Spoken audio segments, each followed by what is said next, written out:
Guys, pernah nggak sih kalian ngalamin yang namanya bullying? Entah itu pas kalian TK, atau SD, atau SMP, SMA. Jujur aku sendiri pernah ngalamin yang namanya bullying. Waktu itu kan emang badan aku gempal ya, terus sekarang pun masih gempal, cuman kan, dulu nggak glowing-glowing amat, jadi belum bisa make up dan masih burik banget. Sekarang kan udah lumayan bisa make up lah ya, jadi agak cantik dikit. Nah, dulu waktu itu aku pernah dibully tapi, verbal.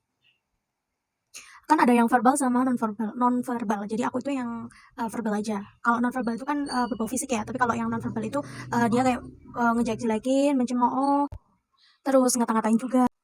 Sebenarnya kalau bullying itu dampaknya nggak hanya jangka pendek ya, tapi bisa juga jangka panjang. Karena bahkan sampai sekarang pun aku masih ingat kejadian itu. Dan, pas SD, pas kejadian bullying itu sampai SMA itu aku jadi pribadi yang pendiam. Cuman nggak semua orang bisa survive. Ada orang yang malah menimpali, ada orang yang berani buat ngelawan, dan ada pula yang nggak berani buat ngelawan. Nah, aku, termasuk kategori orang yang nggak mau ngelawan. Dampak bullying itu sendiri bermacam-macam. Ada yang sampai ingin balas dendam, ada pula yang sampai bunuh diri. Ada yang bodo amat sama bullying yang telah terjadi bertahun-tahun yang lalu, tapi nggak semua orang mau survive. Jadi kita sebagai orang tua maupun seorang guru, kita benar-benar harus peka terhadap anak-anak yang awalnya itu ceria, tiba-tiba dia jadi pendiam. Mungkin barangkali dia adalah korban dari bullying itu sendiri.